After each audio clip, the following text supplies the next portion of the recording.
Hello student, स्वागत है आपका हमारे एएस कोचिंग सेंटर में। आज का हमारा प्रैक्टिस सेट 6 है। प्रैक्टिस सेट 6 नंबर है। आपको वीडियो अच्छा लगे तो लाइक शेयर एंड सब्सक्राइब ज़रूर कीजिएगा, क्योंकि आपका एक लाइक, एक शेयर, एक सब्सक्राइब मुझे मोटिवेट करता है। तो मुझे मोटिवेट करते रहिए ताकि मैं आपके लिए ऐसे ही वीडियो लाती रहूँ। इस चैनल पे पहले भी बहुत सारे ऑब्जेक्टिव फॉर्म में वीडियो डाले गए हैं और कुछ थ्योरी फॉर्म में भी वीडियो डाले गए हैं। आप चाहे तो उनको जाके देख सकते हैं, चैनल पे भी जाके देख सकते हैं, और डिस्क्रिप्शन में दिए गए लिंक को ज्वाइन कर लीजिए। टेलीग्राम लिंक है, वहाँ आपको मेरे सारे ही क्लास और पीडीएफ मिल जाएंगे। अब हम आते हैं अपने पहले क्वेश्चन पे। आज का हमारा पहला क्वेश्चन है कि चुनिंदा पोषक को शामिल करना जो एक भोजन विशेषण में सामान्यतः नहीं पाए जाते डैश कहलाते हैं। इधर जो प्रैक्टिस सेट लाया जा रहा है 1 2 3 4 5, आज छठा प्रैक्टिस सेट है। ये सारे ही प्रीवियस ईयर के क्वेश्चन के हैं। एक दो वीडियो ऑलरेडी भी प्रीवियस ईयर क्वेश्चन में पूछे गए क्वेश्चन पे आधारित वीडियो डाले गए हैं, अपलोड किए गए हैं। आप चाहे तो उन्हें देख सकते हैं। तो चुनिंदा पोषकों को शामिल करने को जो एक भोजन विशेषण में सामान्यतः नहीं पाए जाते डैश कहलाते हैं। अन्नपूरण, पूर्ण भंडारण, संवर्धन या फिर सुदृढ़ीकरण। तो क्या होता है? चुनिंदा पोषकों को शामिल करना, चुना हुआ पोषकों को शामिल करना एक भोजन विशेष में सामान्यतः नहीं पाए जाते तो क्या कहलाते हैं? तो वो ऑप्शन डी सही होगा, सुदृढ़ीकरण। हाँ, नेक्स्ट क्वेश्चन पे आते हैं। नेक्स्ट क्वेश्चन है कि किसी के भोजन में हरी सब्जियां आवश्यक क्यों है? वे सलाद में अच्छी दिखती है, वे आपके दांतों को चमकता हुआ रखती हैं, उनमें बहुत सारे विटामिन और खनिज होते हैं, इनमें से कोई नहीं। तो किसी भी इंसान के भोजन या फिर प्लेट में हरी सब्जियां इसलिए आवश्यक है क्योंकि उनमें बहुत सारे विटामिन और खनिज होते हैं। ऑप्शन सी सही होगा। ऑप्शन सी सही होगा। हरी पत्तेदार व पीली सब्जियों जैसे कि पालक, बथुआ, मेथी, चना, साग, सरसों का साग, हरे प्याज के पत्ते, काशी फल आदि पाए जाते हैं। इसमें विटामिन सी और विटामिन सी एवं बी, कैरोटीन, खनिज लवण, कैल्शियम, फास्फोरस, लौह तत्व इत्यादि पाए जाते हैं हरी सब्जियों में। नेक्स्ट क्वेश्चन पे आते हैं। नेक्स्ट क्वेश्चन है कि कौन सी आज का जो हमारा चैप्टर है, जिस चैप्टर से हम प्रैक्टिस कर रहे हैं वो है आहार नियोजन। मैंने पहले बताना भूल गई थी। आहार नियोजन कौन सी भोजन सेवा प्रणाली एक केंद्रीय इकाई में भोजन उत्पादित करके अन्य छोटी इकाइयों को प्रसंस्कृत भोजन बांटती है? कमिश्री, असेंबली लाइन, पारंपरिक या फिर कुक एंड चिल। तो क्या होगा? आप देख सकते हैं ये DSSB PGT 2018 में पूछा गया क्वेश्चन है। तो इसका आंसर होगा ऑप्शन सी, पारंपरिक। नेक्स्ट क्वेश्चन पे आते हैं। नेक्स्ट क्वेश्चन है कि खेलकूद पोषण किसी की डैश में सुधार के संबंध में पोषण और भोजन के अध्ययन और अभ्यास है। एथलिक निष्पादन, मतिहीन निष्पादन, मध्यम निष्पादन या उपरोक्त में से कोई नहीं। ये भी DSSB PGT 2018 का पूछा गया क्वेश्चन है। तो खेल कूद पोषण किसी भी एथलिक निष्पादन में सुधार के संबंध में पोषण और भोजन के अध्ययन और अभ्यास है। इसका ऑप्शन ए सही होगा। यहाँ पे एथलिक निष्पादन होगा। खेल कूद पोषण किसी की एथलिक निष्पादन में सुधार के संबंध में पोषण और भोजन के अध्ययन का अभ्यास है। नेक्स्ट क्वेश्चन पे आते हैं। अंतरिक्ष के संगठन में शामिल है, क्या शामिल है? अंतरिक्ष के संगठन में क्या शामिल है? ऑप्शन ए, कार्बोहाइड्रेट 51%, प्रोटीन 17% एवं वसा 22%। ऑप्शन बी है कार्बोहाइड्रेट 50%, प्रोटीन 16 एवं वसा 21%। कार्बोहाइड्रेट 49 या प्रोटीन 16 या फिर वसा 20, कार्बोहाइड्रेट 48, प्रोटीन 14% या फिर वसा 19%। क्या सही है? अंतरिक्ष भोजन के संगठन में शामिल। ये DSSB PGT 2018 में पूछा गया क्वेश्चन है। तो इसमें क्या होगा, इसका आंसर इसका नंबर आयोग ने सभी को दिया था। आधुनिक अंतरिक्ष यात्रियों के पास चुनने के लिए विभिन्न प्रकार के मुख्यतः पाठ्यक्रम है और कई फलों के सलाद और एस्पेटिक जैसी वस्तुएं सहित उपलब्ध खाद्य पदार्थों की सूची में व्यक्तिगत मीनू का अनुरोध करते हैं। ताज़ा फल और सब्जियां जिन्हें कमरे के तापमान पर सुरक्षित रूप से संग्रहित किया जा सकता है उन्हें अंतरिक्ष उड़ानों पर खाया जाता है। तो इन सब में से इन सारे आंसर को आयोग ने सही माना है। इसका कॉमन नंबर सबको 1 नंबर दिया है। नेक्स्ट क्वेश्चन पे आते हैं। भोजन आवृत्ति प्रश्नावली FFQ, भोजन आवृत्ति प्रश्नावली को बोलते हैं FFQ। भोजन और दीर्घकालीन रोगों से इसके संबंध के मूल्यांकन के डैश अध्ययन में सर्वाधिक सामान्यतः प्रयुक्त विधि है। पहला है महामारी विज्ञान, दूसरा है प्रायोगिक, तीसरा है मतसूची एंड चौथा है डाटाबेस। ये DSSB PGT 2018 में पूछा गया क्वेश्चन है। इसका आंसर होगा बी, प्रायोगिक। भोजन आवृत्ति प्रश्नावली भोजन और दीर्घकालिक रोगों से इसके संबंध के मूल्यांकन के प्रायोगिक अध्ययन में सर्वाधिक सामान्यतः प्रयुक्त विधि है। यहाँ पे प्रायोगिक होगा। और FFQ का फुल फॉर्म होगा food frequency questionnaire. Next question पे आते हैं। नेक्स्ट क्वेश्चन है हमारा कि भोजन में कच्चे रेशे के अनुमान के लिए समुचित क्रम है। तो यहाँ कूट में आंसर देना है। और आप देख सकते हैं ये DSSB PGT 2018 में पूछा गया क्वेश्चन है। भोजन में कच्चे रेशे के अनुमान अनुक्रम के लिए समुचित क्रम कौन सा है? तो इसका ऑप्शन डी सही होगा। देखते हैं सबसे पहले क्या आता है। सबसे पहले आएगा भोजन को सुखाना एवं तौलना। दूसरा आएगा 1.25% NaOH के साथ पचाना एवं छानना। एंड थर्ड पोजीशन पे आएगा नंबर 2 कच्चे नमूने को तौलना और चूर करना। एवं तीसरे पे आएगा 1.25% H2SO4 के साथ पाचन और छानना। ये सबसे लास्ट में आएगा। नेक्स्ट क्वेश्चन पे आते हैं। व्यायाम में पोषण की भूमिका है। व्यायाम में पोषण की भूमिका क्या है? ये भी DSSB PGT 2018 में पूछा गया क्वेश्चन है। व्यायाम में पोषण की भूमिका क्या है? तो व्यायाम में पोषण की भूमिका के बाद वापसी पर भारी प्रभाव पाया जाता है। ऑप्शन ए सही होगा। वापसी पर भारी प्रभाव पाया जाता है ऐसी शारीरिक क्रियाएं एवं गतिविधियां जो मनुष्य के समस्त अंगों के पूर्ण और संतुलित विकास में सहायक होती हैं, व्यायाम कहलाती हैं। व्यायाम के अंतर्गत शरीर के विभिन्न अंगों को विभिन्न प्रकार से गति करनी पड़ती है। इसके विभिन्न प्रकार हो सकते हैं। सुबह शाम घूमना हो सकता है, भागना, दौड़ना, योगाभ्यास अथवा कोई खेल खेलना इत्यादि हो सकता है। अच्छा, योगाभ्यास आया है चर्चा में, तो चलिए हम आपसे पूछ लेते हैं कि योग दिवस कब मनाया जाता है और इस बार योग दिवस का थीम क्या था। मैं इसको नेक्स्ट वीडियो में आपका क्लियर कर दूंगी। आप ये बताइएगा कि योग दिवस कब मनाते हैं और इस बार योग दिवस का थीम क्या था। नेक्स्ट क्वेश्चन पे आते हैं कि एक व्यायाम के दौरान ये भी आप देख सकते हैं DSSB PGT 2018 में पूछा गया क्वेश्चन है। तो एक व्यायाम के दौरान एक व्यायामी को क्या होना चाहिए? तो जितना इसका ऑप्शन डी सही होगा।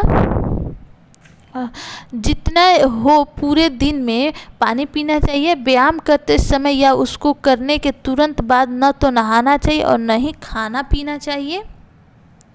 तो एक व्यायामी को पूरे दिन जितना हो सके पूरे दिन पानी पीना चाहिए और व्यायाम करने के तुरंत बाद ना ही उसे नहाना चाहिए और ना ही खाना चाहिए या फिर पानी पीना चाहिए।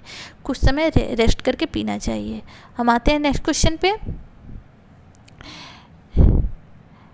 एर्गोनॉमिक्स मजदूर कार्य क्षमता शास्त्र शब्द को ग्रीक शब्द एर्गोन और नॉमिक्स से बनाया गया है, जिसका मतलब है। तो ये DSSB PGT का 2018 और 19 दोनों में पूछा गया क्वेश्चन है। तो एर्गोनॉमिक्स, जिसका अर्थ है मजदूर कार्य क्षमता शास्त्र, शब्द को ग्रीक शब्द एर्गोन और नोमिक्स से बनाया गया है, जिसका मतलब क्या है? तो इसका मतलब ऑप्शन ए होगा, नैसर्गिक नियम के साथ काम, नैसर्गिक नियम के साथ काम करना। नेक्स्ट क्वेश्चन पे आते हैं। नेक्स्ट क्वेश्चन है कि तेलीय मछलियों के उस घटक का नाम बताइए जो बच्चों में मस्तिष्क के विकास में मदद करता है।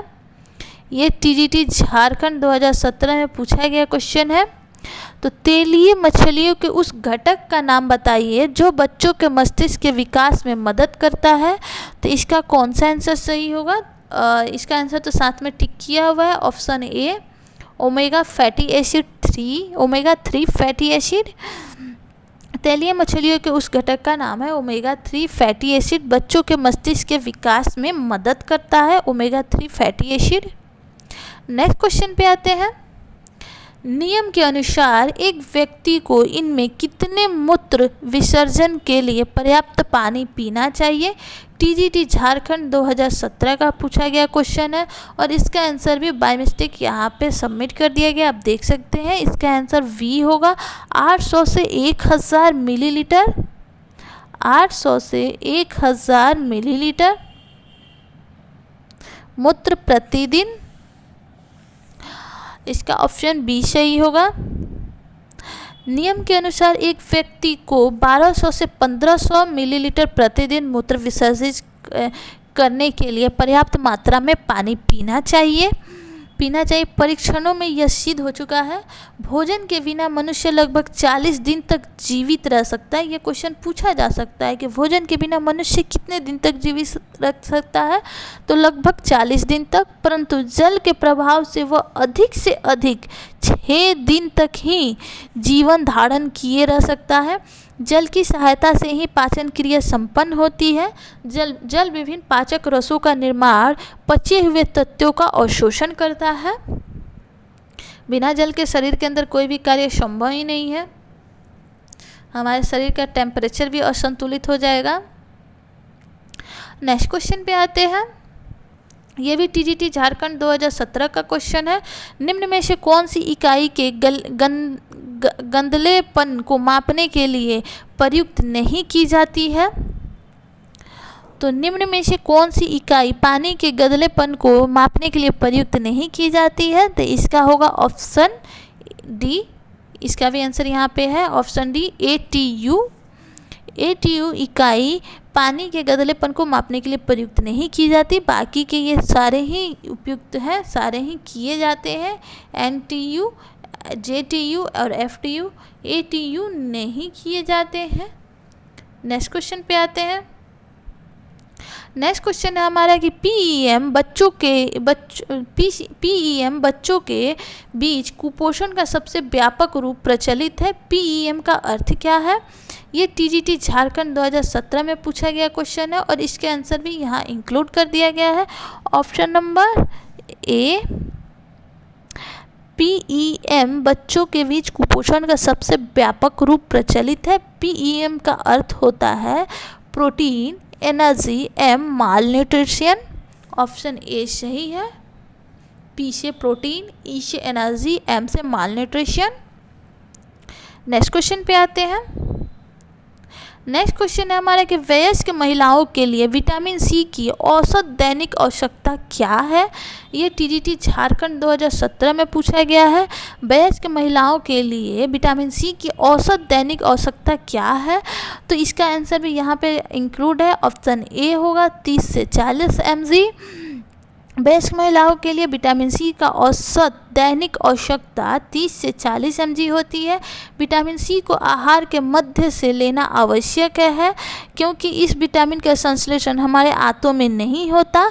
विटामिन सी प्राप्ति के स्रोत आंवला है, अमरूद है। विटामिन सी प्राप्ति के उत्कृष्ट साधन है आंवला एवं अमरूद। नींबू, संतरा, अनानास, आम, पपीता, टमाटर, चौलाई, बंदा गोभी, धनिया पत्ता, सहजन की पत्तियां, मूली की पत्तियां, इन सब से भी हमें विटामिन सी प्राप्ति होती है, परंतु इसके प्रमुख साधन है आंवला एवं अमरूद। नेक्स्ट क्वेश्चन पे आते हैं।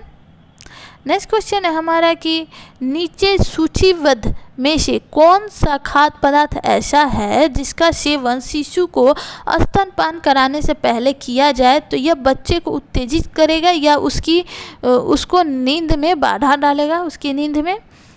कॉफ़ी, दूध, फल का रस एवं सोया मिल्क। तो क्या होगा, ये टीईटी झारखंड 2017 में पूछा गया क्वेश्चन है। तो सोया मिल्क, ऑप्शन डी। यहाँ पे तो इसका आंसर इंक्लूड कर दिया गया है, तो ऑप्शन डी सोया मिल्क होगा।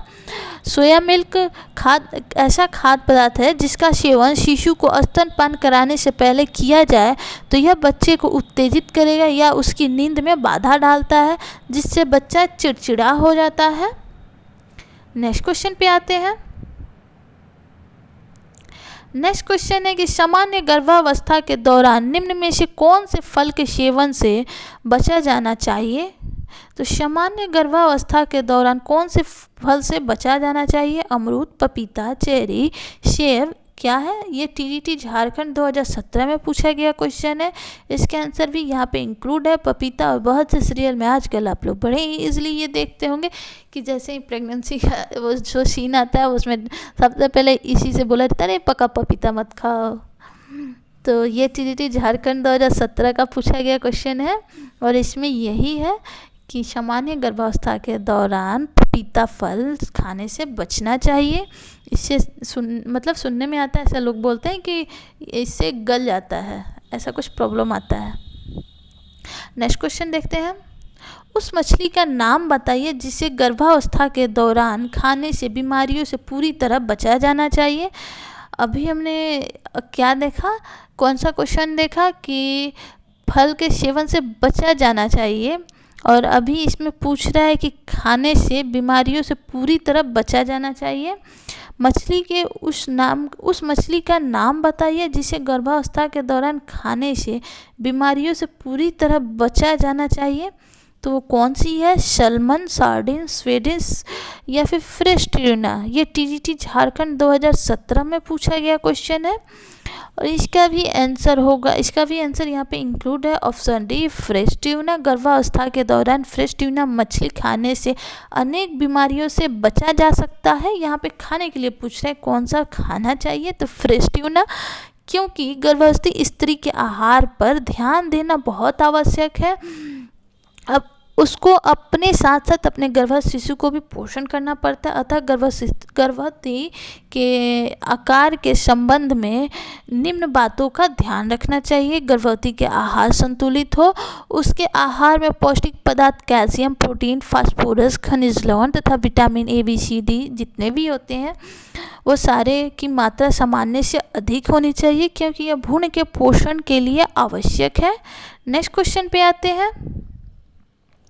नेक्स्ट क्वेश्चन है हमारा कि एक वयस्क के मिश्रित आहार में प्रोटीन की आहारीय आवश्यकता होती है। ये यूपी असिस्टेंट प्रोफेसर 2019 में पूछा गया क्वेश्चन है। तो एक वयस्क के मिश्रित आहार में प्रोटीन की आहारीय आवश्यकता की मात्रा कितनी होती है। तो इसका ऑप्शन सी सही होगा, 1 ग्राम प्रति किलो भार से। ये 2010 के आरडीए के अनुसार है, अभी कर दिया गया है। अगर 1 केजी किसी का वेट है ना, तो उसको 0.83 ग्राम प्रोटीन खाना चाहिए। पहले 1 केजी पे 1 ग्राम खाना चाहिए था, लेकिन अब 1 केजी पे 0.83 हो गया है। तो अब आप ऑप्शन देख लीजिएगा कि किस टाइप का। कभी कभी क्या होता है ना, एग्ज़ाम में यही ऑप्शन दे देगा 2010 वाला, तो वहाँ पे आप इसे टिक करेंगे, और अगर ये ऑप्शन में रहा तो आप इसे टिक करेंगे। हम नेक्स्ट क्वेश्चन पे आते हैं। नेक्स्ट क्वेश्चन है हमारा, पीने के पानी का टीडीएस होना चाहिए। ये भी क्वेश्चन जीआईसी 2017 का पूछा गया क्वेश्चन है। पीने के पानी का टीडीएस होना चाहिए, तो इसका ऑप्शन कौन सा सही होगा। तो इसका ऑप्शन डी सही होगा, 50 से 150 ml। पीने के पानी का टीडीएस 50 से 150 mg पर लीटर होना चाहिए। पीने के पानी अनेक प्रकार के खनिज लवण, कार्बनिक और अकार्बनिक पदार्थों तथा गैसों के एक निश्चित अनुपात में अधिक अथवा अन्य अनावश्यक तथा हानिकारक पदार्थ घुले होने से प्रदूषित हो जाता है। उनके कीटाणुनाशक पदार्थ, अपृत नाशक पदार्थ, रासायनिक खाद, औद्योगिक अपशिष्ट, वाहित मल आदि जल प्रदूषण पदार्थ हैं। ये पदार्थ जल को विभिन्न प्रकार से प्रदूषित कर देते हैं। इसलिए ये अगर पूछा जाए कि पानी का TDS होना चाहिए तो 50 से 100 mg पर लीटर होना चाहिए। नेक्स्ट क्वेश्चन पे आते हैं। नेक्स्ट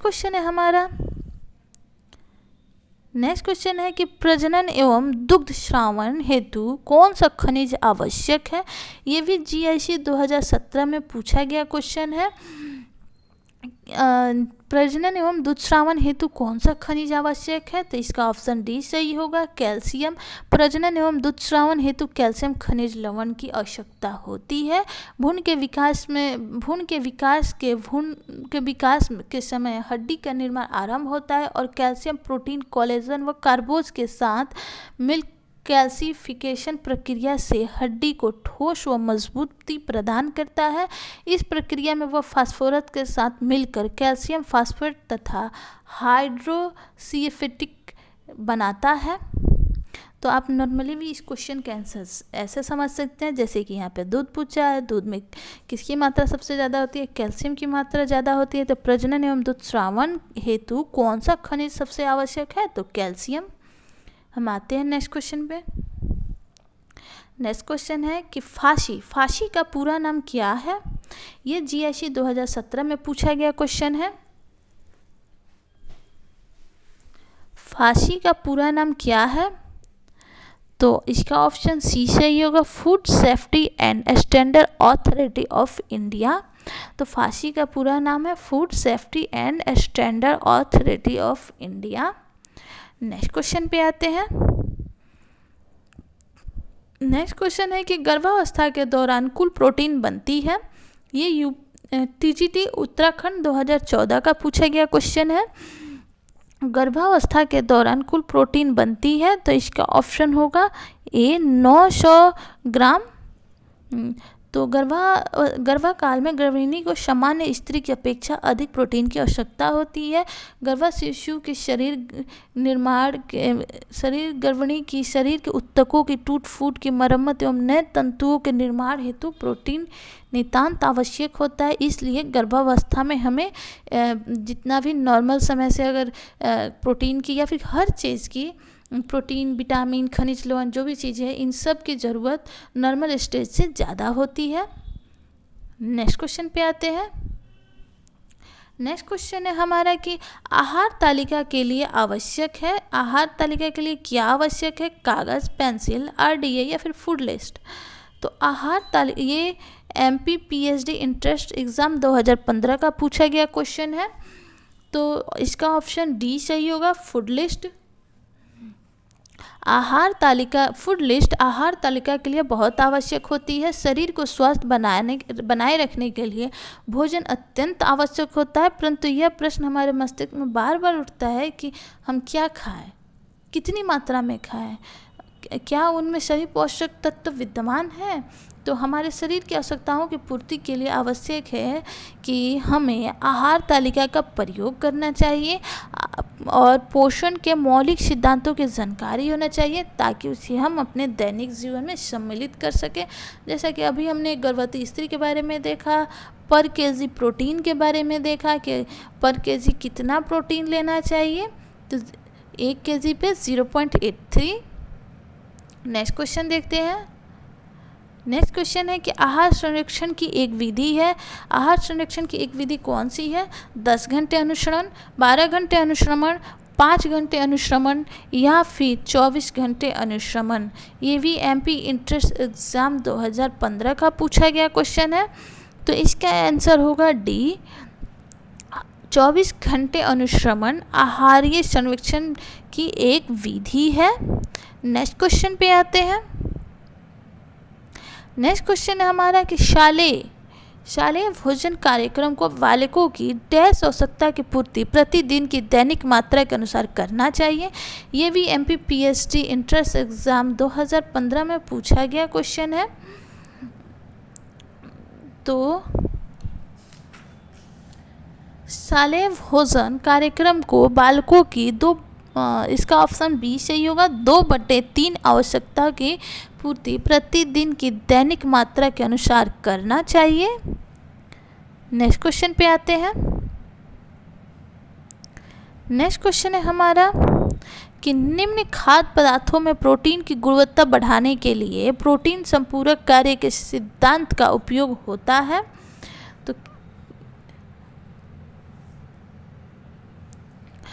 तो निम्न खाद्य पदार्थों में प्रोटीन की गुणवत्ता बढ़ाने के लिए प्रोटीन संपूरक कार्य के सिद्धांत का उपयोग होता है।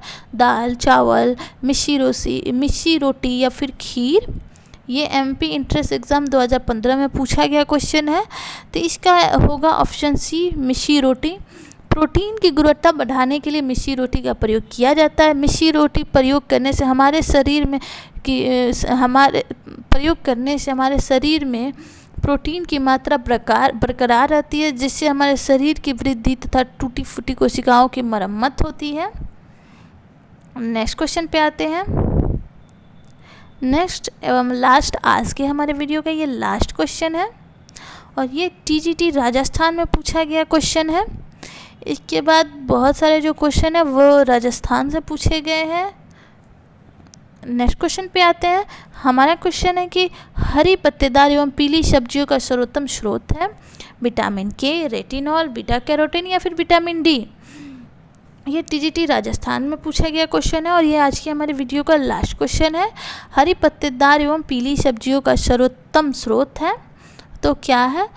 मैं इसका आंसर दे दूं या फिर आप सब कमेंट सेक्शन में देंगे? चलिए मैं मुँह से पूछ दूंगी, इसका मैं आंसर बता देती हूँ। Option C, beta carotene. हरी पत्तेदार एवं पीली सब्जियों का सर्वोत्तम स्रोत बीटा कैरोटीन है। कैरोटीन ही हमारे शरीर में जाके यकृत में विटामिन ए में परिवर्तित हो जाता है। हाँ, तो हमारा क्या है नेक्स्ट क्वेश्चन, जो कि जिसका आंसर आप कमेंट बॉक्स में देंगे और मैं नेक्स्ट वीडियो में आपको दे दूँगी। तो आज का हमारा क्वेश्चन है प्रैक्टिस सेट 5 का कि खाद्य सुरक्षा एवं मानक एक्ट अधिनियम ने परीक्षकों का वर्गीकरण किस प्रकार किया है? ऑप्शन ए है श्रेणी और ऑप्शन बी है श्रेणी और, एक ही ऑप्शन को 2 बार रिपीट है। ऑप्शन ए है श्रेणी और, ऑप्शन बी है खाद्य ग्रेड और गैर खाद्य ग्रेड, ऑप्शन डी है भक्ष्य योग्य एवं भक्ष्य अयोग्य। इसके आंसर आप हमें कमेंट बॉक्स में बताइएगा कि खाद्य सुरक्षा एवं मानक एक्ट के परीक्षकों का वर्गीकरण किस प्रकार किया गया है, श्रेणी और। ये ऑप्शन ए है श्रेणी और,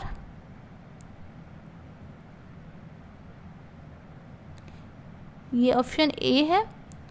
ऑप्शन बी है खाद्य ग्रेड और गैर खाद्य ग्रेड, खाद्य ग्रेड एवं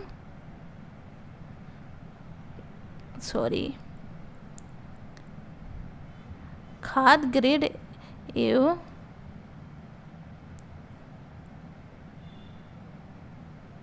गैर खाद्य ग्रेड, आप समझ जाएंगे, खाद्य ग्रेड एवं गैर खाद्य ग्रेड। नेक्स्ट है भक्ष्य योग्य। नेक्स्ट है कि इसको ऑप्शन सी, हाँ ऑप्शन सी, 3 ही ऑप्शन से आप सेलेक्ट कर लीजिएगा, इसी में होगा भक्ष्य योग्य और भक्ष्य अयोग्य। यहाँ पे योग्य लिख दिया है, वह भक्ष्य अयोग्य मान लीजिएगा। कौन सा ऑप्शन सही होगा आप कमेंट बॉक्स में बताइएगा, इसका आंसर मैं आपको नेक्स्ट वीडियो में दे दूँगी। यहाँ पे पेज उतने हैं नहीं कि मैं अच्छे से फ्रेश लिख पाऊँ। ठीक है, फिर वीडियो अच्छी लगे तो लाइक शेयर एंड सब्सक्राइब ज़रूर कीजिएगा। आपका एक लाइक, एक शेयर, एक सब्सक्राइब मुझे मोटिवेट करता है, तो मुझे मोटिवेट करते रहिए ताकि मैं आपके लिए ऐसे ही वीडियो बनाती रहूँ। Thanks for watching.